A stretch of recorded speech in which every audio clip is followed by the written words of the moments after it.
operations via manned and unmanned aerial vehicles for Special Operations Forces in the global war on terror. During the summer of 2012, my team was on standby for weather, and I returned to my barracks on base, and at approximately 0130, I saw an approximately 100-foot equilateral triangle take off from near the NASA hangar on the base. The craft interfered with my telephone, did not have any sound, and the material it was made of appeared fluid or dynamic. I was under this triangular craft for a few minutes, and then it rapidly ascended to commercial jet level in seconds, displaying zero kinetic disturbance, sound, or wind displacement. Some years after that experience, I was further exposed to classified information from the UAP legacy crash retrieval program through a sensitive position I held within a special access program. During this time, intelligence officers approached me in fear for their own careers, citing misconduct within these programs and similar retaliation that I was already enduring at this time. These issues include medical malpractice committed by Veterans Affairs staff, denial of work I performed while enlisted in the United States Air Force, forged and manipulated employment documents, workplace harassment, including colleagues being directed to not speak with me, manipulation of my security clearance by certain agencies, blocking, delaying, and ultimately removing my ability to be employed within the IC. The retaliation I face and the retaliation against individuals I know who worked in these programs is what convinced me in March 2023 to become a whistleblower. I came forward out of concern for people's lives and to ensure I did everything I could to let our elected representatives know the truth about what is really happening in the executive branch. At the end of March 2023, I agreed to meet with aaro following the suggestion of other federal officials believing it was what our nation required of me. I had reservations with aaro due to assessments they were reporting publicly at the time as a misrepresentation of the truth. Because of these concerns, I did not share sources and methods information in order to protect current and former federal personnel who had firsthand exposure to technologies of unknown origin. I did not want anyone to face further retaliation beyond what they had already endured. And unfortunately, a staff member ended up getting in some trouble because of that. After David Grush testified under oath in the summer of 2023 and provided historic disclosure, I was then asked to go to the ICIG and did so in August 2023. It was very clear early on during my intake interview, which was video recorded under oath, that the objective was to solely assess how much I know and not move forward with an investigation with new information I provided them. The aftermath of that IG complaint still troubles me to this day. Since my ICIG complaint, I've been prevented from resuming prior employment and can confirm I'm still blacklisted from certain agencies within the intelligence community. In addition, multiple agencies attempted phishing attacks to assess what I had divulged to the Inspector General, including being asked to disclose details of my ICIG complaint during a CI polygraph for a position unrelated to UFO UAP matters as recently as November 2024. As I sit before you today, I and many other whistleblowers have no job prospects, no foreseeable professional future in a nation every single one of us came forward to defend. Numerous individuals have come forward in various ways to reveal the truth of the UAP reality as patriots and defenders of our nation. Yet many feel discarded, isolated, hopeless, separated from the country they serve.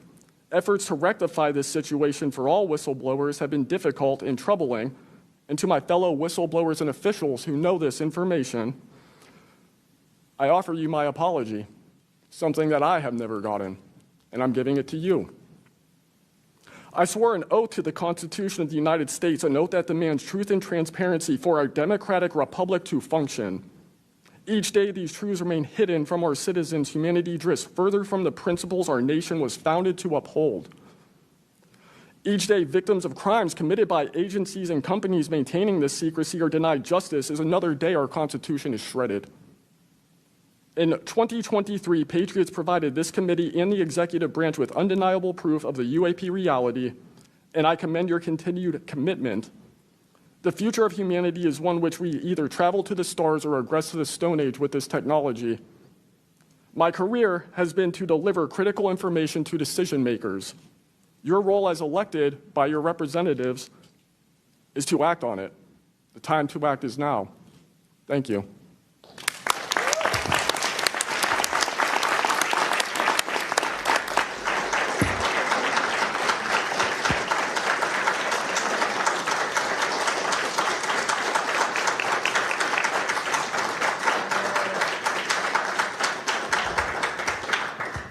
Mr. Borland, thank you for your service to our country, and we appreciate you. And we are sorry about how you've been treated, and we will make sure that we try to rectify that situation. Thank you, ma'am. Mr. Spielberger, please, your opening remarks. Chairwoman Luna, Ranking Member Crockett, and Task Force members, thank you for the opportunity to testify here today about the importance of strengthening whistleblower protections, especially in the context of national security.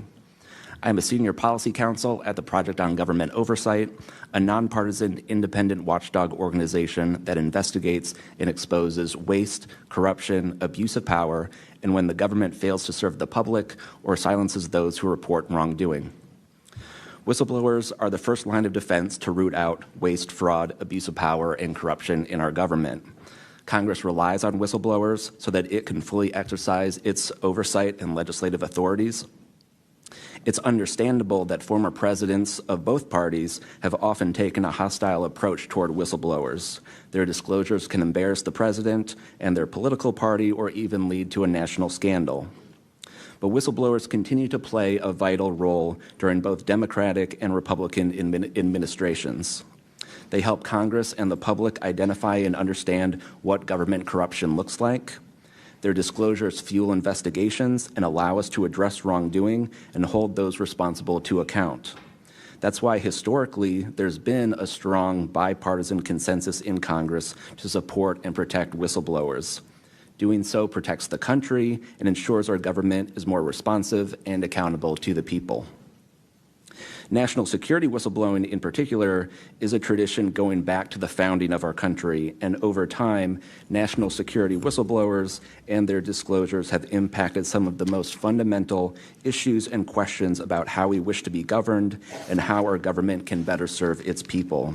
From the role the U.S. plays around the world to holding powerful actors accountable, government ethics and transparency, human rights and civil liberties, executive branch authority, First Amendment freedoms of speech and dissent, freedom of the press, and the public's interest and right to know. Despite this invaluable public service, blowing the whistle comes at great personal risk. Whistleblowers risk losing their jobs, careers, livelihoods, and reputations. They can face retaliatory investigations, lawsuits, and even serious criminal charges.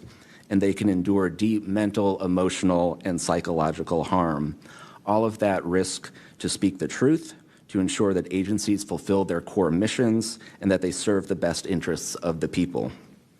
Those who retaliate against whistleblowers don't just violate their legal rights, they inflict real harm on our government and betray the public's trust. Targeting whistleblowers instead of the corruption they expose wastes agency resources and further allows that corruption to continue unaddressed.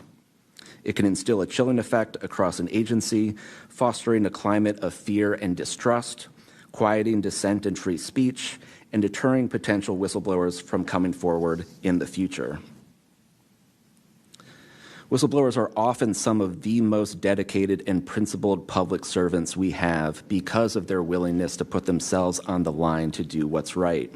And Congress has historically supported them, again, on a bipartisan basis, but unfortunately, whistleblowing has increasingly become more politicized, with support for whistleblowers often hinging on which party is in power and which party is politically inconvenienced by the misconduct being exposed. But to be clear, targeting whistleblowers individually risks undermining whistleblowing, period. POGO advises members of Congress on both sides of the aisle to focus on the evidence, not the individual. We will always need whistleblowers to achieve the government that best serves its people, because when people of conscience, integrity, and good character refuse to speak up out of fear, complacency, or self-preservation and leave corruption to fester behind closed doors, that is probably the most dangerous risk of all. If we are serious about increasing government transparency and restoring the public's trust, we need public servants committed to the truth. Whistleblowers need safe and effective channels to make lawful disclosures. They need stronger protections against retaliation, and when they do face retaliation, they need a fair shot to be made whole. Congress has made strides to pass whistleblower legislation, and these laws need to be updated and expanded so that whistleblowers truly receive the protections they need, retaliators are held accountable, and we can achieve the type of government the people deserve. We strongly urge Congress to continue its historic tradition of championing the rights and protections of all whistleblowers. Thank you again for the opportunity to testify here this morning. POGO is committed to working with you and the Oversight Committee to address these critical issues. I look forward to any questions. Thank you, sir, very much. Additionally, without objection, the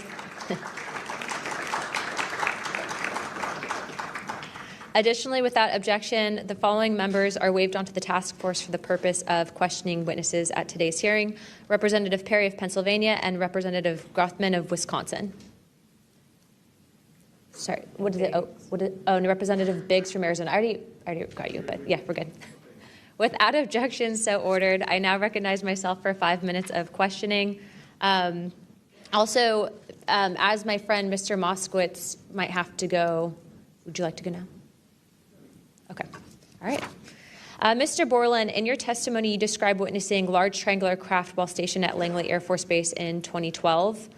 Can you explain what you observed in terms of size, behavior, and why you're confident it was not conventional technology? Great question, ma'am. So on the base, I lived in the barracks. There was a little smoke pit outside. I was there on the telephone and looking across to the flight line, and I see a white light pop up and stop about 100 feet in the air. I thought it was a weather balloon. I've seen tests from there before, weeknight, normal thing, not surprising. I actually finished my cigarette and I began walking up towards the flight line. There is a track, and because I was on 3 months of night work, I would walk the track at night when we were weather down.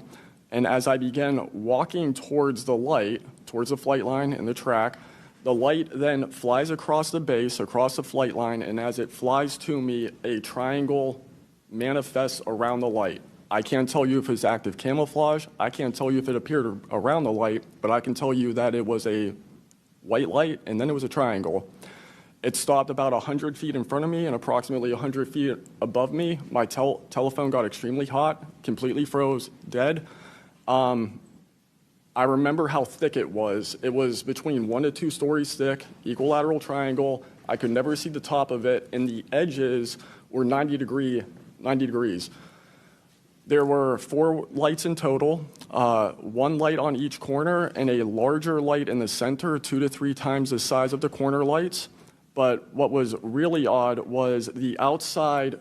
The best way to describe it is like looking at a James Webb telescope picture where you have the colors and then the black background. So the craft itself was this black metallic flake paint, but on top of the craft was this gold, lava, plasma, some type of fluid going over and around the craft. I'm under this for about 2 to 3 minutes, and then the center light flashes 2 to 3 times, no sound, immediately shoots up to commercial jet level minimum, in my opinion, and I immediately feel static electricity all over my body, and then I smell the smell of after a thunderstorm or lightning storm, that really strong summer thunderstorm smell. Gets up to flight level. I'm trying to get my phone reset, and I can only see the center light at this point. If I didn't actually see it take off, I would have thought it was a star. And then it hovers up there, and it begins to slowly move due east out over the Atlantic Ocean. I finally got my phone reset. The entire thing was about, from the time I saw the light pop up near the hangar until it took off out over the ocean, was about 15 minutes. In following up to that question, after you disclosed this information to the intelligence community, Inspector General, you're subject to phishing attempts and job blacklisting. How widespread do you think this is across the intelligence community for those who raise concerns regarding UAP programs? It's a difficult question to answer. I think prior to David Grush and people beginning this process of bringing people into awareness of the reality of these programs and certain things people have witnessed, probably extremely widespread.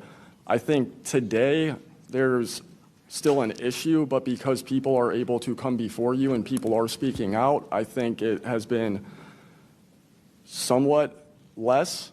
I would hope, though, that people would, because if this goes back into closed doors, this is going to get really ugly.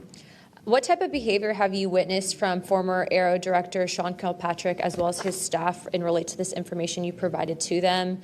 Did they ever try to classify this information as non-human technology? Good question. The problem with this is that I know what I experienced firsthand, and I know other things. I think the staff at aaro that I met with in March of 2023, I think they were good people doing the job they were told to do. I did not meet with Kirkpatrick. He was either not present or did not want to meet me that day. However, they did classify information about the reality of this subject, and it was very concerning because in my aaro MFR, they had actually referenced a former staff member that was the one who told me to go there, and they probably shouldn't have done that. And real quick before my time is up, and we might go to second round of questioning just so you're all aware, how important, given everything that you've seen and experienced, is the UAP Disclosure Act of 2025 in restoring both public accountability and trust? I think very important. I would hope, though, that the 7-year window could be shrunk, my opinion, but very important. The truth needs to be known. Thank you very much. I now recognize Jared Moskowitz of Florida. Thank you, Madam Chairwoman. Thank you for allowing me to wave on to the committee. I remember, the last committee when we had a bunch of former military personnel folks that either served on bases, were pilots, or were in different programs experiencing knowledge. It made me recognize that the narrative has changed, right? It's politically convenient for the government if you all weren't military folks in suits. It would be much better if you pulled up in Winnebagos and were wearing hats. And so the picture of this, because that's important for the American people and how you tell a story, what the message looks like, and who the messenger is. So this is now the second or third committee where we have former military folks with impeccable records, with information and knowledge. And it's definitely clear on a bipartisan basis that we have to protect our whistleblowers. There's no doubt. And in a day in which it's really hard to tell what's true or not from a political standpoint. And so I don't really know what is true. I don't know on this subject. But I do know when we're being lied to. And we are definitely being lied to. There's just no doubt about that. Mr. Wiggins, I want to talk to you. I find your background and testimony compelling. When you first saw what you were looking at, what were your first thoughts? My first thoughts were, I think everything that I was told and taught as a kid and as growing adult no longer, was applicable. If I'm able to see something that I thought defies gravity in such a way, then what else could be possible?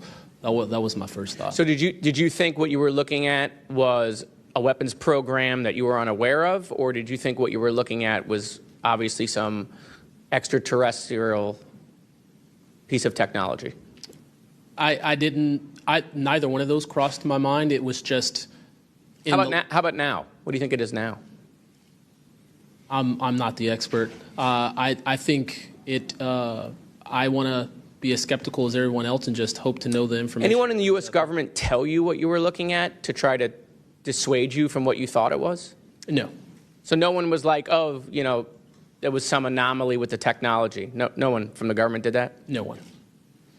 How do you think you were treated when you reported this information or have talked about, the Tic Tac video is well out there. It's well reported. How were you treated? I've had no pushback at all. I haven't had anyone reach out to me or try to, dissuade me in either direction, militarily speaking. So I was treated fair, and I appreciate the Navy itself with assisting me with coming here to being able to testify. That's good. So what do you think the American people should take away from watching your video, right? Because when we watch it, obviously, right, we've never seen anything like that. It defies what we know to be technologically possible. What are we supposed to think? Someone's lying about something. Someone's hiding something, right? That's not normal what you looked at. I think what the American people should think when seeing that video, along with others before me, is that there is something out there, and we should know as the people what it is. Right. And so let's eliminate possibilities. So they didn't come to you and say there was a technological error with what you were looking at. So we put that aside, right? They didn't say it was broken. So we look at that and we see something. So it's either a weapons program being reverse engineered by our governments or other governments, or it's nobody's government, and it's not from here. Those are it. You agree with that assessment? I agree. One or the other. Mr. Borland, when you first experienced what you were looking at, what did you do next? Like, what was your next step after it had passed and you were done? I actually kind of laughed to myself and said, okay, so this exists as well. Worked in enough programs, been exposed to enough that I was like, okay, so this is a real thing. I went back, walked the track, talked with a couple of my friends about it. I did talk with some of my coworkers, one in particular, which I thought was a joke, and it definitely wasn't, was like, you probably should never say this to anybody. And then what happened to me happened, so. What about you, Mr. How do you pronounce your last name? Nusatelli. Nusatelli. And sorry, I know I'm running out of time, Madam Chairwoman. So obviously your incident happened well before we could record things on cell phones and things of that nature, right? What did you do when you first experienced? Because what you saw, right, you saw it happen like right out of your base. Correct. So tell me what you did after you saw that. What was like your next move? And I want to hear what your experience was. My next move, I went into my house after it left. I made sure no one had been abducted, and I picked up the landline. I called the Security Forces Command Center. I reported it. I requested that they give me a call back and make notifications up the chain of command. I got a call back in about 15 minutes. They reported that the weather station reported no balloons or aircraft, nothing on radar, no aircraft inbound or outbound. So I got that notification.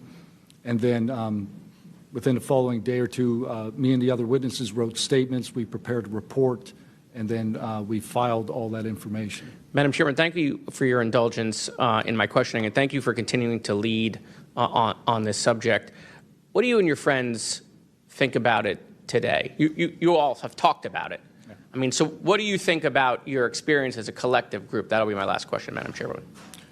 I mean, we've been talking about this for 20 years. We don't know what we saw. What we saw changed our lives and the way we think about everything. It was incredibly profound. The object I saw, I don't even know if it was an object. It was a light. It was an orb. It didn't look like a craft, but it did look solid. And that's what we talk about. We noticed the object, and this was a pattern across all the encounters. Someone would see a light. They would pay attention to the light. And then the object responds. It performs for you. And then they come down and they investigate you. So it's almost like they're curious. So that's the thing we primarily talk about. Why did it come? After we noticed it. Maybe it noticed us after we noticed it. You're welcome. I now recognize Representative Mace for 5 minutes. Thank you, Madam Chair, and I want to thank all of our witnesses for being here today. Mr. Borland, I'd like to start with you and ask a few questions. Were there any other witnesses when you saw the equilateral triangle? Were there other witnesses that saw the same thing? Not to my knowledge, ma'am. At that point, the only people that would be awake is those of us that were doing operations for the GWAT and then security forces. So not to my knowledge. And do you think that, in your opinion, that the equilateral triangle was the U.S. government's technology? I did once upon a time, but knowing what I know now, I'll have to answer that question in a skiff probably. Well, my next question is, you teased us, so knowing what you know now means what? I know enough to know that if you want an answer to that question, go to aaro. They have the answer. Do you think it was a foreign government? I do not, no. And aaro is supposed to be disclosing. The last time I was in a skiff with aaro, they said they were going to be doing disclosures. Had they been doing much of that? I don't have an answer to you for Yeah. you. I don't know. I know what aaro reports publicly, and I know what I've been through. Yeah. And some of this stuff can be, I think, debunked, right? Sometimes there are weather balloons that look kind of a little funky, or drones or whatever, depending on the angle, direction, speed, et cetera. Are you scared for your safety? That's a complicated question. So being here today, if I say the wrong word, technically I can be charged with espionage. Espionage is a death penalty. Whistleblowers have faced it. John Kiriakou, for example. I am not scared for my physical safety in the sense of an agency or company coming to kill me, but I have no job. My career has been tarnished. You know, I'm unemployed, living off of unemployment for the next 3-4 weeks until that's gone. So it's a complicated question. Have there been stories leaked about your life to try to discredit you in the public eye? As of now, I don't know. We know they did that to Mr. Grush. I am aware. Yes, ma'am. They leaked his private medical information, horrific things. It is. Okay, you said in your testimony earlier with the chairwoman, you know other things. I guess that has to be mentioned in a skiff. It would. The other things. It would, pending I'm even legally allowed to speak on, and the people in the room are even legally allowed to hear it. And is that, would we need to know the compartmentalized word, like what the code word is, or the name of the program, the special access program, in order to even hear it? You have to know the word, right? I would suggest the name of it, right? I would suggest that to be asked to DNI Gabbard and work with her for that, because I can't give you the answer on what is the requirement. But this is what the U.S. government does, right? They compartmentalize the information. Only certain people know the name of the program, and if you don't know it, you can't get the information. If you don't have the name, you don't know what to ask for. Even when we're reviewing the budget, we go into a skiff, we look at DoD budget and the budget of like black box programs, and we don't know what we're looking at because we don't know what these programs are. Is it a way for the government to hide from Congress what's really going on and where the money's going? In my opinion, absolutely, yes. You mentioned, too, in your testimony earlier that, quote, you went to speak with the government and they said somebody's name, a colleague's name, and you said they shouldn't have mentioned that staff person's name. What does that mean? A Senate staffer who is the one who helped me get to aaro recommended me I go there, gave me the email and the phone number because I could not find that information at all at the time. In fact, I believe you guys have talked about how aaro didn't even have a website for quite a period of time. We were told they were going to do disclosures, both what they've debunked, because some of it can be debunked, and then what they haven't been able to debunk. And to my knowledge, it hasn't been a thing. I only have 1 minute left. So, Mr. Knapp, we are definitely going to watch every documentary. You guys have you and Jeremy have done a terrific job. I usually have more questions than I have answers. I think we all do, and you guys are doing a terrific job to bring information to the public. Do you think that any of this is a psyop by the U.S. government? Entirely possible. I mean, our government and other governments have admitted that they've tried to use UFOs to cover secret projects. But I think they also do some reverse engineering of those claims. So years after people start seeing UFOs over Area 51, for example, they come up with the story, oh, yeah, that was, we planted that story. So I read in a major newspaper just a couple of weeks ago, they planted this story. An Air Force colonel went out into the desert, went to a bar at Rachel, and gave them some fake UFO photos. And that's how the whole story about Area 51 started, which is preposterous. Yeah. And I didn't even get to the crash retrieval program stuff yet, Ms. Chairwoman. There's just so much. Okay. Thank you so much for your time today. I wish we had more time. Thank you, Madam Chair.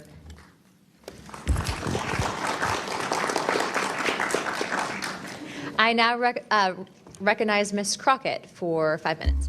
Thank you so much, Madam Chair, and thank you so much to each of the witnesses that have come before us today. The federal government has had a long-standing overclassification issue in general. We all know that, from the assassinations of MLK and Malcolm X to the COINTELPRO and torture programs to now UAPs. The federal government has kept the American public in the dark about issues of immense public interest. The federal government has routinely made excuses for failing to provide transparency to the public, the most common of which is national security concerns. Mr. Spielberger, can you provide an example of when national security was inappropriately used as a pretext for classification? Congresswoman, probably one of the most infamous examples of that is the 9/11 Commission that found that overclassification was a key factor in the failure to adequately prevent the attacks of that day. In addition to that, what lessons from these oversight failures should guide Congress in approaching UAP oversight? Generally speaking, we would advise this Congress to ensure that agencies adopt a general policy in favor of disclosure instead of a knee-jerk needing to overclassify information and documents. We should ensure that when information is classified or deemed sensitive, it's only for legitimate national security and privacy concerns. And we would recommend adding additional factors to the considerations of cost, value, and certainly to the extent that it's critical for the public interest and the public's right to know, especially when we are talking about these very serious national security concerns and implications. Can you speak to how whistleblowers have historically helped Congress uncover the truth in other areas and how that might apply here? Absolutely. So again, Congress has always relied on whistleblowers coming forward and making disclosures in a number of different issues across different agencies, anything from national security to airline safety, railway safety, environmental concerns, workplace health and safety, a lot of issues coming out of the COVID pandemic, for example. Whistleblowers have come forward with important disclosures on just about any critical issue affecting our government and affecting the American people, all of which have grave implications for the rights and protections that we have and how we live our lives in communities across the country.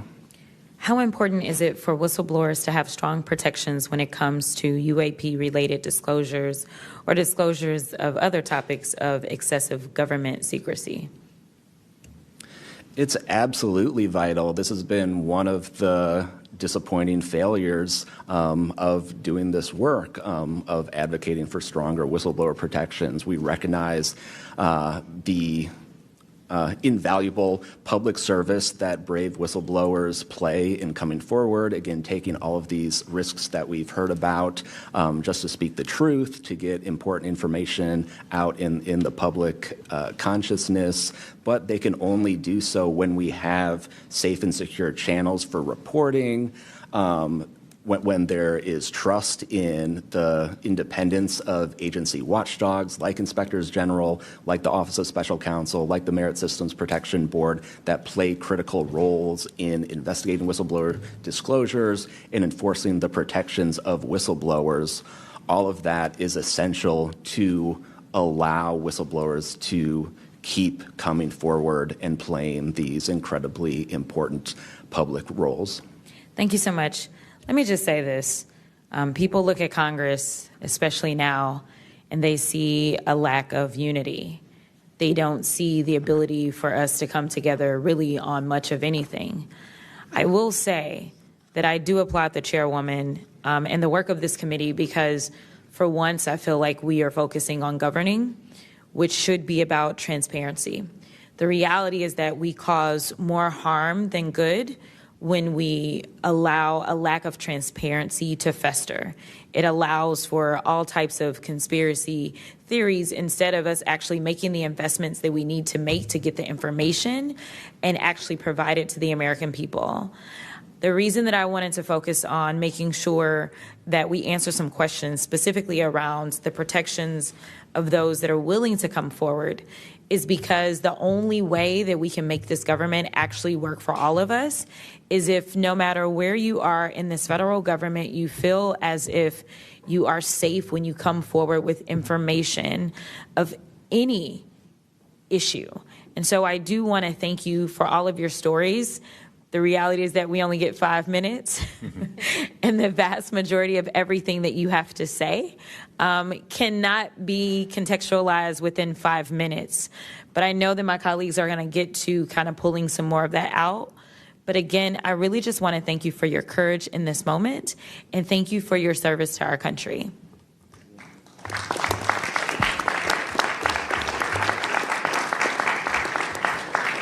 I now recognize Mr. Burchett from Tennessee for 5 minutes. Thank you, Chair Lady, and thank you, Ranking Member Crockett. I see a lot of friends out there, and I see a couple enemies, so I'll kind of remember that. But it's a pleasure being here. I want to remind people, too, this thing is an ongoing deal. We're not going to get this overnight. We've been fighting this battle, some of y'all, for 30 years and maybe longer. I hope we just keep focused on what we're trying to get to is total disclosure.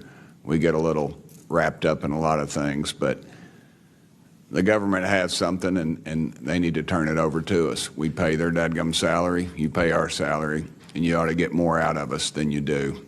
And that's what disgusts me about this whole thing. I think they're just trying to run the clock out on us, really.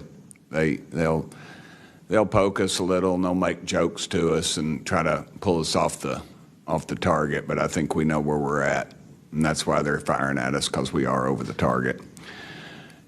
My first question is, Mr. Knapp, I recently introduced the UAP Whistleblower Protection Act to help provide whistleblower protection to federal personnel for disclosing the use of federal taxpayer funds to investigate UFOs. I still don't want to say UAPs. How can Congress further increase whistleblower protections? I think you got to unleash the dogs and go track down the money and where it goes, because a lot of this stuff has been moved out of government. Sure. As you know, Rep. Burchett, it's been given to private contractors who stashed it away. They've had it for so long that there's nobody left inside government, or very few, who know where it is. And they do that to keep us from FOIA, correct? Yeah, it's to keep it from FOIA. And I think that the contractors who've had this stuff for a very long time set their own standards about who is allowed to know what. And it's a very small group that ever cracks that. I think Representative Luna has been looking at the use of classifications to hide things.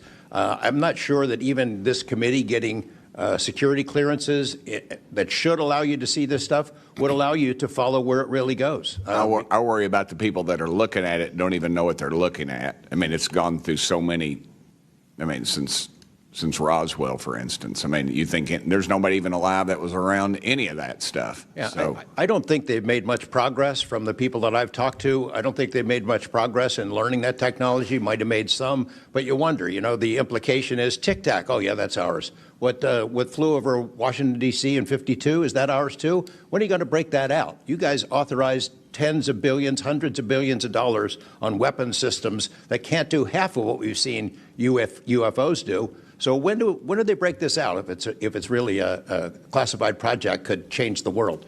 I don't think they've made much progress, and I think they've been lying to us and to you and the rest of the world, and they're still doing it. Yes, sir, I agree with you. How did you manage to obtain the classified Russian UAP documents, and how did you get them back in the United States? Well, I met this Russian physicist who was in the United States lecturing. And I want to clarify that. I can't even take a thing of honey home on my airplane when I fly back to Tennessee. Yeah, so I did something pretty dumb. And I'm bitter about it, but go ahead. I did something kind of dumb. I met with these officials who, during that time period, glasnost, perestroika, the Russians were trying to open up to the world, and I saw it as a window of opportunity, and it was. And we were able to talk these folks into providing us information that otherwise we would never have seen. Some of that was classified. I found out that they only stamped the top pages of these documents that were classified, so I just removed them. I removed those pages, and I carried them out. And if they'd caught me, I'd be in a gulag still. Yeah. We'd be saying, what happened to George Knapp? Oh, yeah. What happened to the Russians that came forward to you in 1993, and were there any repercussions for them? Well, there were. The first thing that happened when I talked about this after getting back and going through the files and things and sifting through it, the Russian physicist who had helped us introduced all these people wrote back and said there was a huge eruption, that there was the real right, far autocratic forces that wanted a return of the USSR had really go after these guys. They described them as traitors. Nikolai Kapranov, the physicist friend of mine, said, look, if this had happened 5 years earlier, we would be in prison. If it had happened 10 years earlier, we would have been shot. Right. Luckily, at that point, Putin was not in power, but none of those people that we talked to on that trip in 1993 would ever talk to me again. I went back in 1996, and it was like I had the plague. I spoke to different people, but they were scared. And eventually, the story was spun where the Ministry of Defense officials who gave us this information were described as ufologists who said there was nothing really significant to these files. They didn't really find anything a big deal. And I can tell you, you'll see those files that I shared with you, they did find stuff. There was an incident in October of 1982 over an ICBM base where UFOs popped up, was observed over this base where the missiles are pointed at us, United States. These UFOs perform incredible maneuvers. They split apart, they fuse back together. They'd appear and disappear, and right at the end of this 4-hour period, the launch control codes for the ICBMs lit up. Something entered the correct codes. The missiles were fired up and ready to launch, and they could not shut it down. The Russian officers were panicking. The UFOs they disappeared. The launch control system goes back to normal. Colonel Sokolov and his team came in, took the thing apart, could not figure out what it was. It wasn't a power surge or EMPs or some of the baloney excuses that our country has given for similar events involving our nuclear missiles. They thought it was a message from wherever the UFOs were from. And that's a chilling thing. I mean, we were a couple of seconds away from World War III starting, and the UFOs were responsible for it. All right, I'm out of time, but real quick, who are the contractors that have this material, the corporations? Well, one of them is Lockheed. And I'll tell you, I mean, I'm not saying Lockheed's the bad guys. They're doing what they were asked to do. Sure. They have lied about this because that's what they're supposed to do. But Lockheed would be one. There's a list I can give you, Congressman.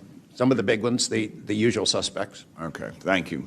Yield back, Chair Lady. Sorry for going over. It's all good. It's all George Knapp's fault. I now recognize Ms. Boebert for 5 minutes. Thank you, Madam Chair. Chief Wiggins, based on your training and operational experience, could the behavior that you witnessed, a transmedium object vanishing without a sound, be explained by any known technology that we possess or other governments possess? It cannot. No.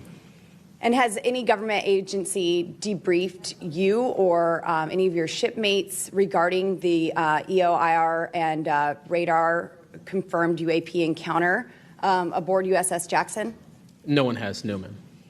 What was that encounter like when you brought that up? If you want to briefly summarize that, when you brought that to their attention and then you were not provided any follow-up, who was told and how did you feel when there was no contact back to you? As far as the actual incident happening, yes, or sir. the reporting level? Yes, Chief. It was within the event happening. My duties are to report to the tactical action officer on watch while we're standing watch. So tactical action officer was there. I made my report. I've not had any discussion outside of that day. There's been no communication to me or requests from me within inside of the military. But speaking of that actual incident itself, once the report was made to the tactical action officer, that's when I made the decision to ask the individual watchstander that was controlling Sapphire to be able to slew into the location. And that's what you see in the video itself is when the watchstander is slewing in and kind of showing us what we're looking at. But outside of that, that's as far as the reporting went that I know of. Thank you, Chief. Just for the sake of time, Mr. Nusatelli, has aaro, the Air Force, or the FBI ever followed up with you personally about the Red Square event? I did have follow-up by aaro, nothing with the Air Force. The aaro office updated me, I think, at least 2 times. They let me know that they were unable to locate any records, that the records had been destroyed by the Air Force. The Air Force is destroying all their police records every 3 years on a schedule. So you were informed that these documents were destroyed. Well, I have a Freedom of Information Act from the Air Force that states clearly that they destroy all police records on a 3-year schedule. Okay. So they were sitting on documentation, destroyed it, refused to question any of the lead investigators, anything leading into this investigation? Yeah, basically, they destroyed all the police records. So you couldn't even, call the Air Force and ask them if there was a vehicle accident in that time frame. So that's a big problem. We're losing data in real time. So we'll never be able to go back and track. I think our federal government has a history of destroying records. Thank you very much, Mr. Nusatelli. Dr. Borland, as a geospatial intelligence officer, have you seen classified data indicating UAPs operate in restricted U.S. airspace, and has that information been withheld from Congress? I have not in U.S. airspace. That is intelligence oversight, so I did not have domestic authorities. After filing your Inspector General complaint over retaliation inside the Pentagon's UAP office, did you receive any kind of protection or just more retaliation? Within the IG or aaro, ma'am? Either. Aaro, they went after the staff member and classified everything, shut that down. The IG, to this day, I don't even know if my complaint's active. I know my attorney that represented me was very, very, very concerned, and the best of my understanding, I was determined credible, not urgent. And do you think that experience would suggest that the internal UAP investigations may be compromised? Possibly. I mean, it's so hard because this goes back to people doing the job they're told to do, and very few people are going to want to give up their careers, 20, 30-year pension, get rid of their kids' health care, get rid of their house. It's possible, yes. Yes. Thank you very much, Dr. Borland. Mr. Spielberger, do national security whistleblowers currently have any external appeals processes to challenge retaliation, or are they just stuck relying on the same agencies that they're accusing? Congresswoman, this is one of the biggest concerns that we at POGO have, basically around the independence of investigations and accountability for retaliation. Basically, yes, national security whistleblowers have to rely on internal administrative processes that go through agency inspector generals. There are some differentiations, but the bottom line is that they are forced to rely on protection from the same agencies and people who they are alleging retaliated against them. Yes. Well, I thank you all for your bravery. We are out of time here. Thank you so much for coming forward, and we will do everything that we can to ensure that you are all protected. Thank you for trying to bring truth and transparency to the American people. Madam Chair, I yield. I now recognize Mr. Burleson for about 5 minutes. Thank you, everyone. It takes such great courage to come forward, and we acknowledge that, and I hope that you see that we are taking that seriously. And so very thankful for what you're doing today. I'm also very thankful for previous witnesses that have come forward. I see Matthew Brown in the audience. He courageously stepped forward and was as a witness. I encourage everybody to look and seek his testimony. I want to thank the people that came in our first hearing. Ryan Graves, David Grush, David Fravor. And in our second hearing, Admiral Gallaudet, Lou Elizondo, and Mr. Gold. And the many others that have come forward. We hear you, and it's time that we, enough is enough. It's time that we take action. Look, I'm not jumped to the conclusion that I believe that there are, aliens coming from another planet. But I'm open to that. And I think that it's our responsibility, especially when we're seeing that we have a government that is actively blocking information from us. Just last night, I tried to get an amendment onto the National Defense Authorization Act that fit in the germaneness of that bill to have UAP disclosure. And conveniently, it was named non-germane, mostly deemed by staff, not even an elected official. This is the kind of stuff that we repeatedly see. Last year, we were blocked by someone in House administration from being able to receive a full briefing from aaro. So not an elected official, but someone in staff blocked us. And I've had it. Enough is enough. I want to cue up a video that I've been given. And as before it starts, I'm going to describe, this was taken October 30th of 2024. This video is of an MQ-9 drone tracking an orb, or this object, off the coast of Yemen. You'll see that another MQ-9 launched a Hellfire missile. You cannot see that drone. And so I'm not going to explain it to you. You'll see exactly what it does.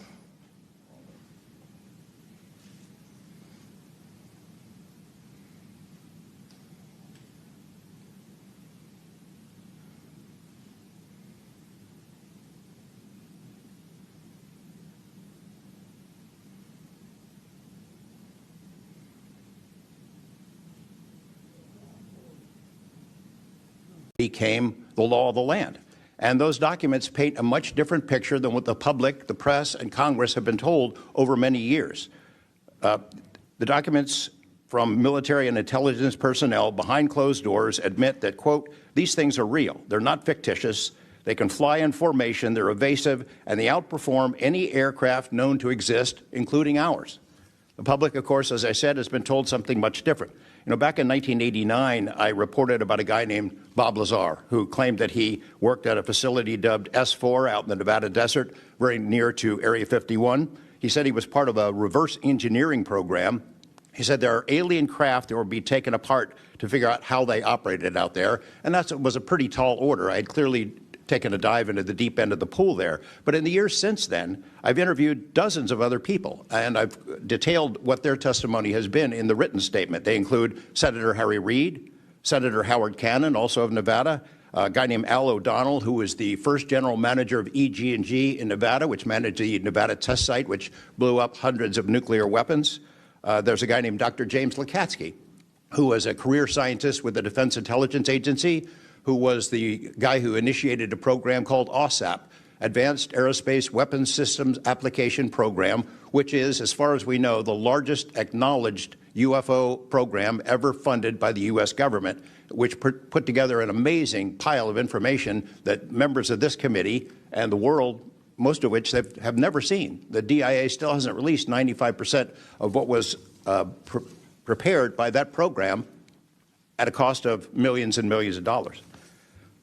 The one name I do want to bring up in this session, though, is Robert Bigelow. So looking into the idea of crash retrievals and reverse engineering, while AAWSAP, that program, was active, the DIA's contractor, Robert Bigelow of Las Vegas, made a bold attempt to acquire physical proof of UFO crashes.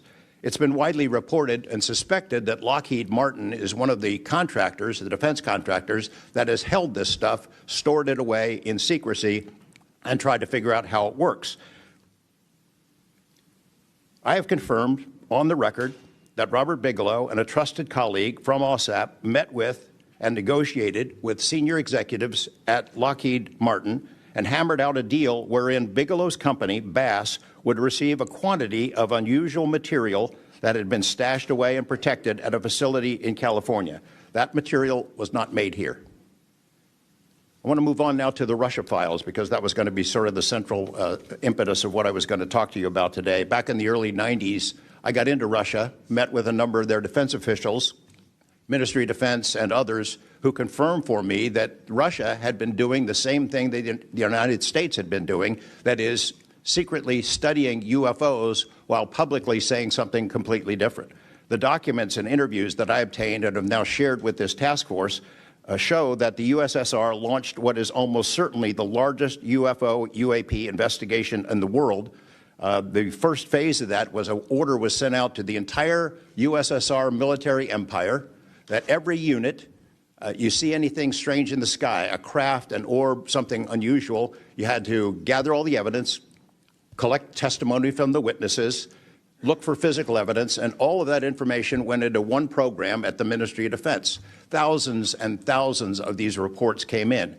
A lot of them were first routed to the KGB, but then back to another program that came after this collection effort called Thread 3. And Thread 3 was an analysis program. We have provided to the committee the documents of what they were trying to do, and essentially they were trying to build their own UFOs. They were using the information from their observations and studies to try to figure out that technology. The guy who was in charge of that program, Colonel Boris Sokolov, told me that their goal was to basically develop technology that would be superior to anything we had. based on what they learned from UFOs. Mr. Knapp, just in the name of time, Sure. to my understanding, did you have anything you wanted to submit for Congress to see in this committee? I have submitted those documents. Would you like to play any videos?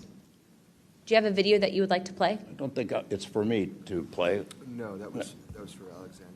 Yeah, Alexander's video. Okay. You could play it. He could narrate it. Okay. We can, in the name of showing that video to everyone on the task force, we'd like to play that video at this time. Sure.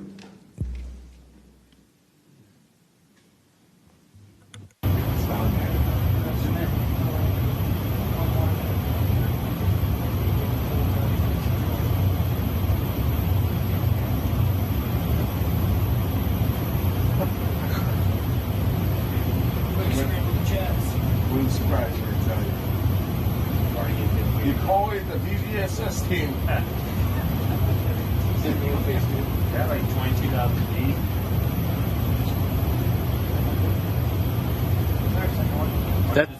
That shit took off earlier.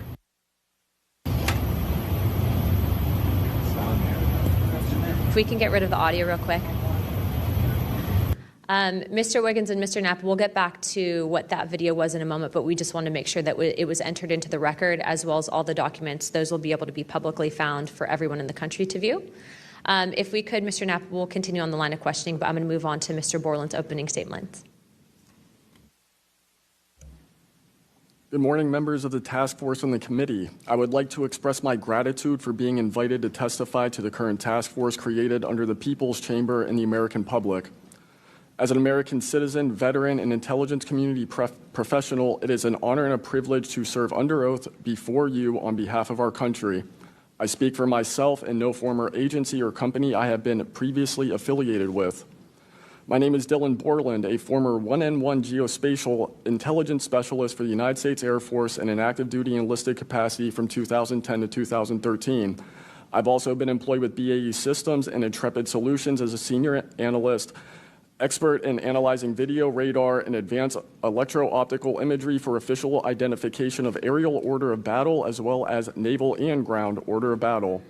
I'm a federal whistleblower, having testified to both the ICIG and aaro with direct firsthand knowledge of and experience with craft and technologies that are not ours and are reportedly operating without congressional oversight.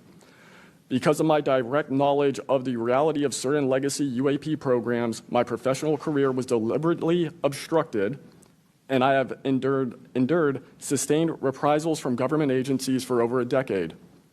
From 2011 to 2013, I was stationed at Langley Air Force Base, Virginia, conducting 24-hour operations via manned and unmanned aerial vehicles for Special Operations Forces in the global war on terror. During the summer of 2012, my team was on standby for weather, and I returned to my barracks on base, and at approximately 01:30, I saw an approximately 100-foot equilateral triangle take off from near the NASA hangar on the base. The craft interfered with my telephone, did not have any sound, and the material it was made of appeared fluid or dynamic. I was under this triangular craft for a few minutes, and then it rapidly ascended to commercial jet level in seconds, displaying zero kinetic disturbance, sound, or wind displacement. Some years after that experience, I was further exposed to classified information from the UAP legacy crash retrieval program through a sensitive position I held within a special access program. During this time, intelligence officers approached me in fear for their own careers, citing misconduct within these programs and similar retaliation that I was already enduring at this time. These issues include medical malpractice committed by Veterans Affairs staff, denial of work I performed while enlisted in the United States Air Force, forged and manipulated employment documents, workplace harassment, including colleagues being directed to not speak with me, manipulation of my security clearance by certain agencies, blocking, delaying, and ultimately removing my ability to be employed within the IC. The retaliation I face and the retaliation against individuals I know who worked in these programs is what convinced me in March 2023 to become a whistleblower. I came forward out of concern for people's lives and to ensure I did everything I could to let our elected representatives know the truth about what is really happening in the executive branch. At the end of March 2023, I agreed to meet with aaro following the suggestion of other federal officials believing it was what our nation required of me. I had reservations with aaro due to assessments they were reporting publicly at the time as a misrepresentation of the truth. Because of these concerns, I did not share sources and methods information in order to protect current and former federal personnel who had firsthand exposure to technologies of unknown origin. I did not want anyone to face further retaliation beyond what they had already endured. And unfortunately, a staff member ended up getting in some trouble because of that. After David Grush testified under oath in the summer of 2023 and provided historic disclosure, I was then asked to go to the ICIG and did so in August 2023. It was very clear early on during my intake interview, which was video recorded under oath, that the objective was to solely assess how much I know and not move forward with an investigation with new information I provided them.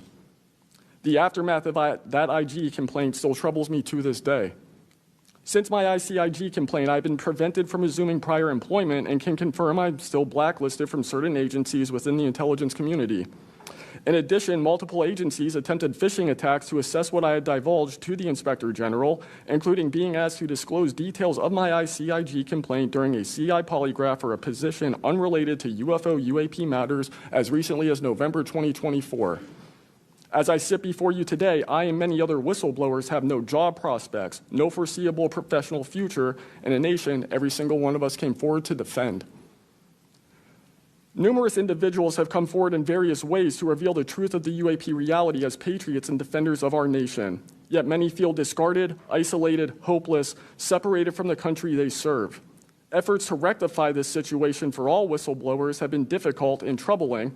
And to my fellow whistleblowers and officials who know this information, I offer you my apology, something that I have never gotten, and I'm giving it to you. I swore an oath to the Constitution of the United States, an oath that demands truth and transparency for our democratic republic to function. Each day, these truths remain hidden from our citizens. Humanity drifts further from the principles our nation was founded to uphold. Each day, victims of crimes committed by agencies and companies maintaining this secrecy are denied justice as another day our Constitution is shredded. In 2023, Patriots provided this committee and the executive branch with undeniable proof of the UAP reality, and I commend your continued commitment. The future of humanity is one which we either travel to the stars or regress to the Stone Age with this technology. My career has been to deliver critical information to decision makers. Your role as elected by your representatives is to act on it. The time to act is now. Thank you.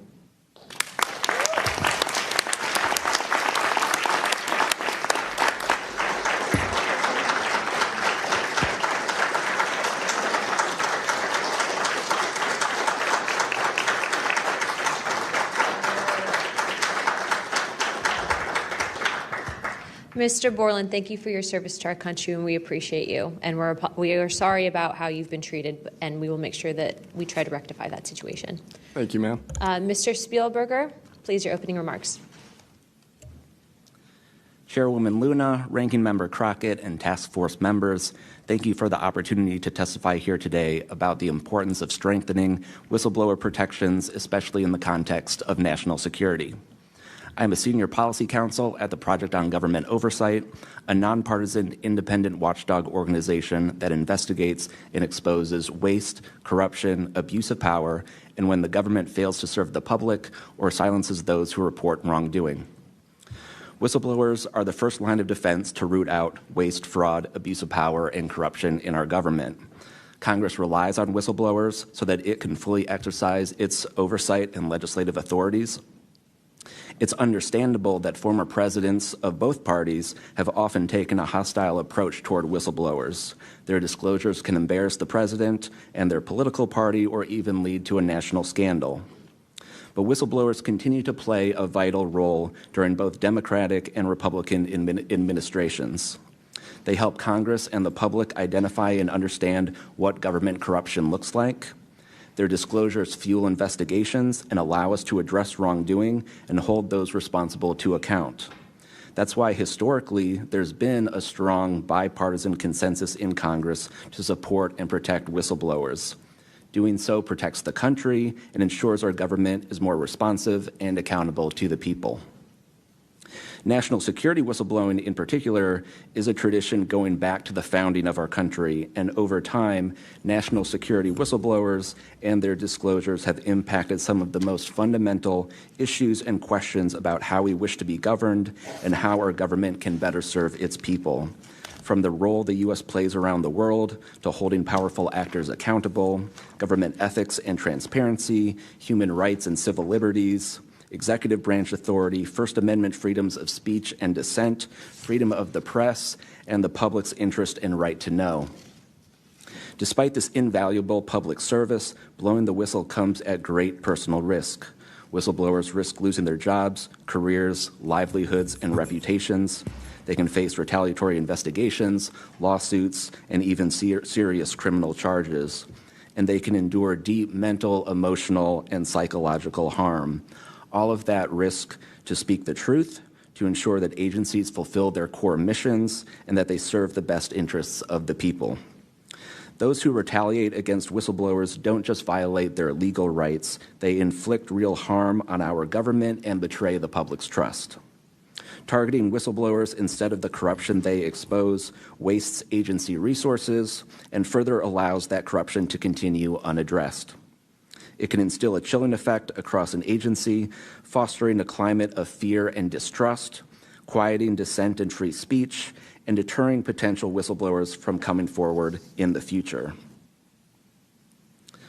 Whistleblowers are often some of the most dedicated and principled public servants we have because of their willingness to put themselves on the line to do what's right.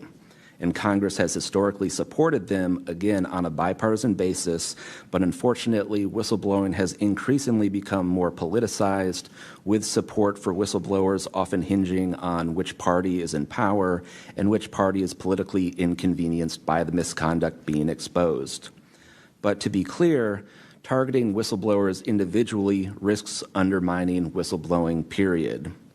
POGO advises members of Congress on both sides of the aisle to focus on the evidence, not the individual.